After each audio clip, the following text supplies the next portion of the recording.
ಪ್ರೀತಿಯಿಂದ ನಿನಗೋಸ್ಕರ ಕಾಯ್ತಿದ್ದೀನಿ ಚರಣ್. ನಾನು ಮನ್ಸಲ್ಲೂ ಇನ್ಯಾರ ಬಗ್ಗೆನೂ ಯೋಚನೆ ಮಾಡಿಲ್ಲ.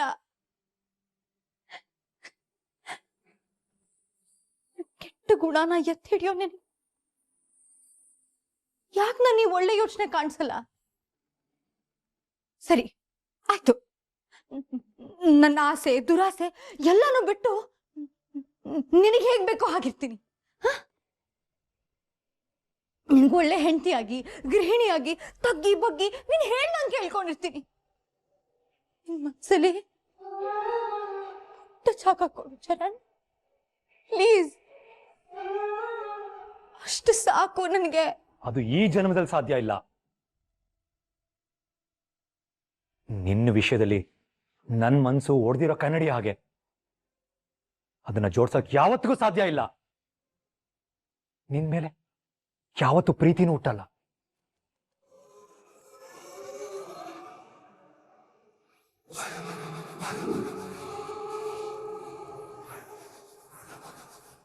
ಯಾರು 100% ವಿಲನ್ಗಳಾಗಿರೋದಿಲ್ಲ. ಇದೇ ರೀತಿ ಅವ್ರನ್ನ ತಯಾರು ಮಾಡ್ತಾರೆ. ನಾನ್ ಬದಲಾಗ್ತೀನಿ ಅಂದ್ರು ದೂರ ತಳ್ಳಿ ಹೋಗ್ತೀಯ ಅಲ್ವಾ? ಎಷ್ಟು ದಿನ ನನ್ನಿಂದ ದೂರ ಇರ್ತೀಯ? ನಾನು ನೋಡ್ತೀನಿ.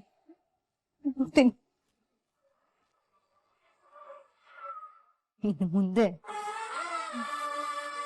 ಈ ಬೃಂದ ಏನು ಮಾಡ್ತಾಳೆ ಅನ್ನೋದನ್ನ ನೋಡ್ತಾ ಇರು.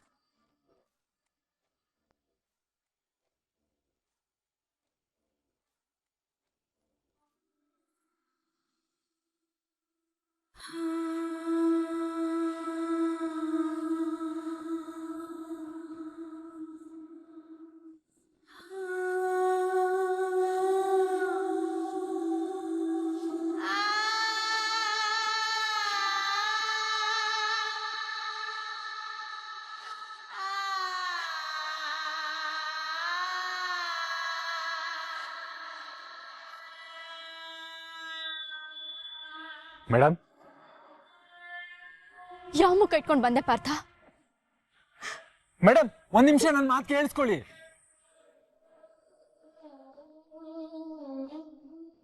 ಸಂಧಿನ ಜೋಪಾನವಾಗಿ ನೋಡ್ಕೊಳ್ತೀನಿ ಅನ್ನೋ ನಿನ್ ಮಾತು ಕೇಳಿ ನಾನು ಆಲ್ರೆಡಿ ಮೋಸ ಹೋಗಿದ್ದೀನಿ ಪಾರ್ಥ. ಅವತ್ತೇನಂದೆ ನೀನು? ಸಂಧಿನ ಭದ್ರವಾಗಿ ನೋಡ್ಕೊಳ್ತೀನಿ, ಅವಳನ್ನ ಕೋಟೆಗೆ ಕರ್ಕೊಂಡ್ ಬರೋ ಜವಾಬ್ದಾರಿ ನಂದು ಅಂತ ಹೇಳ್ದೆ. ಬಂದ್ಲ ಸಂಧ್ಯಾ? ಬಂದ್ಲ? ಅವಳನ್ನ ಹೇಗ್ ಬಿಸಾಡ್ ಹೋಗಿದ್ರೆ ಗೊತ್ತಾ ಪಾರ್ಥ? ಪಾಪ ಅವಳದೆಷ್ಟು ಹಿಂಸೆ ಪಟ್ಲು. ತನ್ ಕೊನೆ ಉಸಿರೆಳೆಯವರೆಗೂ ನಾವ್ ಯಾರಾದ್ರೂ ಹೋಗಿ ಅವಳನ್ನ ಕಾಪಾಡ್ತೀವಿ ಅನ್ನೋ ಭರವಸೆಲ್ಲ ಸತ್ತೇ ಹೋದ್ಲಲ್ಲ ಪಾರ್ಥ ಅವಳು.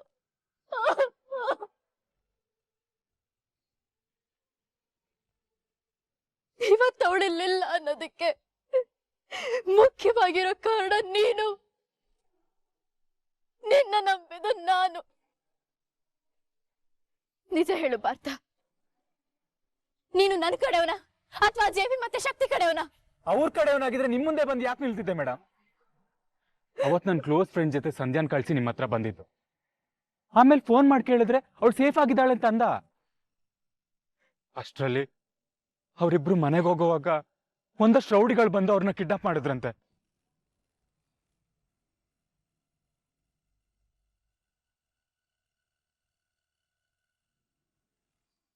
ಏನು ಕಿಡ್ನಾಪ್ ಮಾಡ್ಸಿದ್ರ? ಯಾರು ಮಾಡ್ಸಿದ್ದು? ಆ ವಿಕ್ಕಿ ಕಡೆಯವರ? ನನಗೂ ವಿಕ್ಕಿ ಮೇಲೆ ಡೌಟ್ ಇದೆ ಮೇಡಮ್, ಆದ್ರೆ ಯಾವ ಸಾಕ್ಷಿನೂ ಸಿಕ್ಕಿಲ್ಲ. ಅವಳಿಗೆ ತರ ಆಗಕ್ಕೆ ಯಾರ ಕಾರಣನೋ ಅವ್ರನ್ನ ಮಾತ್ರ ಸುಮ್ನೆ ಬಿಡಲ್ಲ ಪಾರ್ಥ. ಸಂಧ್ಯನ್ ಮುಖ, ಅವರಮ್ಮ ಅಳ್ತಾ ಇದ್ದದ್ದು ಇದೆಲ್ಲ ನನ್ನ ಕಣ್ಣಲ್ಲಿ ಹಾಗೆ ಇದೆ. ಕೇಸು ಕೇಸು ಅಂದು ಸಂಧ್ಯಾ ಸಾವಿಗೆ ನಾವೇ ಕಾರಣ ಆಗ್ಬಿಟ್ವಿ ಪಾರ್ಥ. ಸಮಾಧಾನ ಮಾಡ್ಕೊಳ್ಳಿ. ಸಂಧ್ಯಾನ್ ಸಾವಿಗೆ ಕಾರಣದವ್ರನ್ನ ನಾನು ಹುಡುಕ್ತೀನಿ. ಅವಳನ್ನ ಈ ಸ್ಥಿತಿಗೆ ತಂದವ್ರನ್ನ ಕೊಲ್ಲೋ ಅಷ್ಟು ಕೋಪ ಇದೆ ನನಗೆ. ನೀವೆಷ್ಟು ದುಃಖ ಪಡ್ತಿದ್ದೀರೋ ಹಾಗೆ ನಾನೊಬ್ಬ ಅಣ್ಣನಾಗಿ ನನ್ನ ತಂಗಿನ ಉಳಿಸ್ಕೊಳಕ್ಕಾಗಿಲ್ಲ ಅನ್ನೋ ದುಃಖ ನನಗೂ ಇದೆ ಮೇಡಮ್.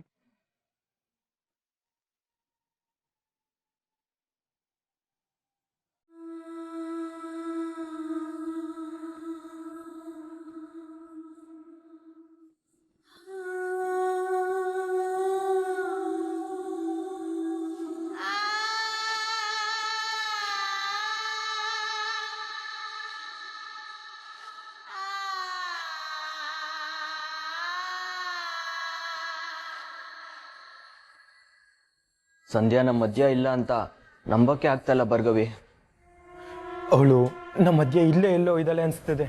ಇಲ್ಲೇ ಮಾರ್ಕೆಟ್ಗೋ ಊರಿಗೋ ಹೋಗಿದೆ ಕಣಕ್ಕ. ಬಂದ್ಬಿಟ್ಟೆ ಅಂದ್ರೆ ಎಷ್ಟು ಸಂತೋಷ ಇರುತ್ತಲ್ವಾ. ನೀವ್ ಹೇಳಿದ್ದೆಲ್ಲ ನಿಜ ಆಗ್ಲಿ ಅನಿಸ್ತಾ ಇದೆ ಕಣ್ರು. ನ್ಯಾಯ ಕೊಡಿಸ್ತೇನೆ ಅಂತ ಕರ್ಕೊಂಡ್ ಬಂದೆ, ಆದ್ರೆ ಈಗ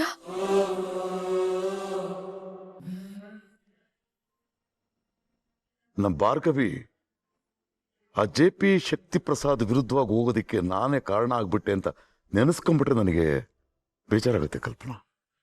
ನನಗಾದ ಅವಮಾನಗಳನ್ನ, ಹಿಂಸೆನ, ಮನಸ್ಗಾದ ನೋವನ್ನ ಹಾಗೆ ಬಚ್ಚಿಟ್ಕೊಂಡ್ಬಿಟ್ಟಿದ್ರೆ ಭಾರ್ಗವಿ ಅವ್ರ ತಂಟಕ್ಕೆ ಹೋಗ್ತಿರ್ಲಿಲ್ಲ ಅನ್ಸುತ್ತೆ. ಸಂಧ್ಯಾ ನಮ್ಮ ಕಣ್ಣು ಮುಂದೆನೇ ಇರ್ತಾ ಇದ್ಲ. ಅನ್ಯಾಯವಾಗಿ ಹುಡುಗಿ ಸಾಯೋದಕ್ಕೆ ನಾನೇ ಕಾರಣ ಆಗ್ಬಿಟ್ಟೆ. ಈಗ ನೋಡು, ಆ ಮಗಳು ತೀರ್ಕೊಂಡ್ಲು, ಈ ಮಗಳು ಅದೇ ದುಃಖದಲ್ಲಿ ಕೂಗೋಗ್ಬಿಟ್ಟಿದ್ದಾಳೆ. ನಮ್ಮ ಪುಟ್ಟಿನ ಈ ರೀತಿ ನೋಡೋದಕ್ಕೆ ನನಗೆ ತುಂಬಾ ಕಷ್ಟ ಆಗ್ತಿದೆ ಕಲ್ಪನಾ. ಹಾಗೆಲ್ಲ ಯೋಚನೆ ಮಾಡ್ಬೇಡ ಅಣ್ಣ. ಸಂಧ್ಯನ್ ಹಣೆ ಬರಹ ಆಗಿತ್ತು, ಏನ್ ಮಾಡೋದಕ್ಕಾಗುತ್ತೆ ಹೇಳು. ಆದ್ರೆ ಇನ್ ಮುಂದೆ ಆದ್ರೂ ಕೂಸ್ ಖುಷಿಯಾಗಿರೋದಕ್ಕೆ ನಮ್ಮ ಹತ್ರ ಒಂದು ಉಪಾಯ ಇದೆ. ಉಪಾಯನ? ಏನದು? ನಮ್ ಕೂಸಿಗೆ ಮದ್ವೆ ಮಾಡಿಸ್ಬಿಡೋಣ. ಏನ್ ಹೇಳ್ತಿದ್ದೆ ಕಲ್ಪನಾ ದಿನ? ಇಂಥ ಸಮಯದಲ್ಲಿ ಭಾರ್ಗವಿಗೆ ಮದುವೆನಾ? ಹೌದಣ್ಣ, ಮನೆ ಪರಿಸ್ಥಿತಿನ ಅರ್ಥ ಮಾಡ್ಕೊಂಡೇ ಹೇಳ್ತಾ ಇದ್ದೀನಿ. ಭಾರ್ಗವಿಗೆ ಮದ್ವೆ ಆದ್ರೆ ಅವಳು ಹೊಸ ಬಾಳು ಶುರು ಮಾಡ್ತಾಳೆ, ಖುಷಿಯಾಗಿರ್ತಾಳೆ. ಅವಳು ಸಂತೋಷವಾಗಿರೋದನ್ನ ನೋಡಿ ನಾವು ಖುಷಿಯಾಗಿರ್ತೀವಿ. ಆಗ ನಮ್ಮನೆ ಪರಿಸ್ಥಿತಿ, ನಮ್ಮ ಮನಸ್ಥಿತಿ ಎಲ್ಲದೂ ಸುಧಾರಿಸುತ್ತೆ. ನೀನು ಹೇಳ್ತಿರೋದು ಸರಿ ಇದೆ. ಅವಳ ಮನಸ್ಸಿನಲ್ಲಿ ಯಾರೋ ಇದ್ದಾರೆ ಅಂತ ನನಗೆ ಗೊತ್ತಿದೆ. ನಾಳೆನೇ ಅವಳ ಹತ್ರ ಮದುವೆ ಮಾತುಕತೆ ಮಾಡ್ಬಿಡೋಣ. ಭಾರ್ಗವಿ, ನಿನ್ ಕತೆ ನಡ್ಸಿದಾರ?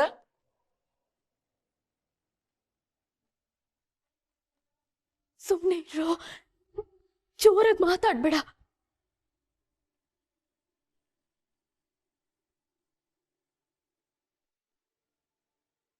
ನಮ್ಮಿಂದ ಏನಾದರೂ ವಿಷಯ ಮುಚ್ಚಿಡ್ತಾ ಇದೆಯಾ ಭಾರ್ಗೋ? ನನಗೆ ಯಾಕೋ ಈ ಅರ್ಶನದ ದಾರ ನೋಡಿದ್ರೆ ಏನೇನೋ ಅನಿಸ್ತಿದೆ. ಬೃಂದಕ್ಕನು ದೇವಸ್ಥಾನದಿಂದ ಬರುವಾಗ ಇದೇ ತರ ದಾರ ಕಟ್ಕೊಂಡ್ ಬಂದಿದ್ಲಲ್ಲ. ಸುಮ್ನೆ ಇರೋ, ಜೋರಾಗಿ ಮಾತಾಡ್ಬೇಡ, ಹೇಳ್ತೀನಿ. ಅಂದ್ರೆ ಸುಮ್ನೆ ಇರೋ, ಜೋರಾಗಿ ಕೂಗಾಡ್ಬೇಡ, ಹೇಳ್ತೀನಿ.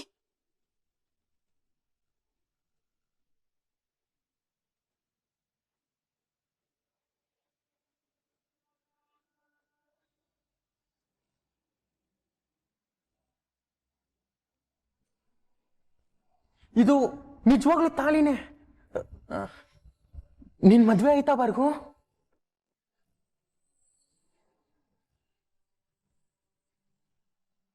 ಅಲ್ಲ ಭಾರ್ಗು, ಯಾರ ಜೊತೆ ಯಾವಾಗ ಎಲ್ಲಾಯ್ತು?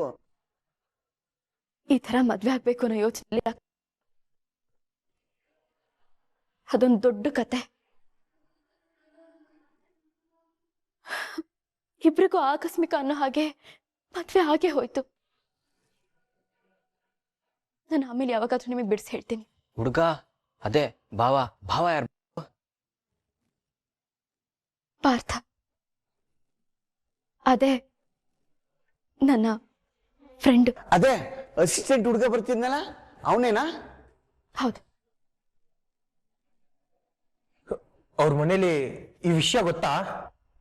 ಇಲ್ಲ ಕಣೋ, ನಿಮ್ದಮ್ಮಯ್ಯ ಅಂತೇನ್ ಕಣೋ. ನಾವೇ ಹೇಳೋವರೆಗೂ ನೀವೆಲ್ಲೂ ಬಾಯ್ ಬಿಡಕ್ ಹೋಗ್ಬೇಡಿ. ಅಪ್ಪಂದು ಅಮ್ಮಂದು ಇಬ್ರದೂ ಒಪ್ಪಿಗೆ ತಗೊಂಡು ಶಾಸ್ತ್ರೋಕ್ತವಾಗಿ ಮದ್ವೆ ಆಗ್ಬೇಕು ಅಂತ ಅನ್ಕೊಂಡಿದೀವಿ. ಅಪ್ಪ ಒಪ್ಕೊಂಡ್ರೆ ಸಾಕು. ಭಾರ್ಗವಿ, ಭಾರ್ಗವಿ,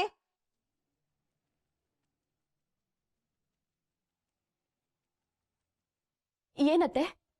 ನಿಮ್ಮಮ್ಮ ಮಾರ್ಕೆಟ್ಗೆ ಹೋಗಿದ್ಲು, ಬ್ಯಾಗ್ ತುಂಬಾ ಭಾರ ಇದೆಯಂತೆ. ಒಂದ್ ಸ್ವಲ್ಪ ಮಾರ್ಕೆಟ್ ತನಕ ಹೋಗಿ ಬರ್ತೀಯ ಕೂಸೆ? ಸರಿ ಅತ್ತೆ, ಹೋಗಿ ಬರ್ತೀನಿ.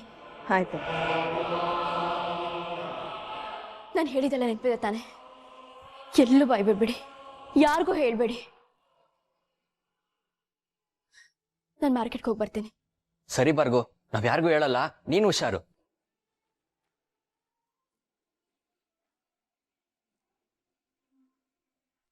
ಅರ್ಜುನ್, ಏನು ಸಾಹೇಬ್ರು ಇತ್ತೀಚೆಗೆ ತುಂಬಾ ಮುತುವರ್ಜಿ ವಹಿಸಿ ರೆಡಿ ಆಗ್ತಿದ್ದೀರಾ? ಹುಡುಗಿ ಜೊತೆ ಔಟಿಂಗ, ಡೇಟಾ?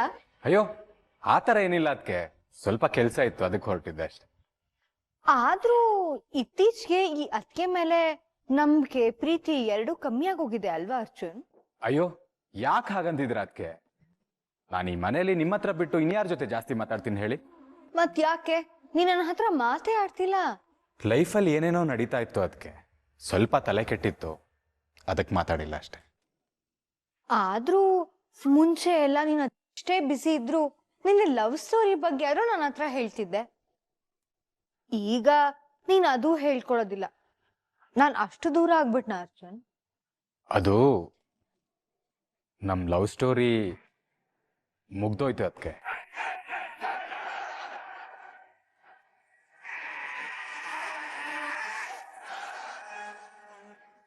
ಏನ್ ಹೇಳ್ತಿದ್ಯಾ ಅರ್ಜುನ್? ಅಂದ್ರೆ ನೀನು ಟಗರ್ ಪುಟ್ಟಿ ಬ್ರೇಕಪ್ ಮಾಡ್ಕೊಂಡ್ಬಿಟ್ರಾ? ಚೇಚೆ ಇಲ್ಲ ಅದಕ್ಕೆ.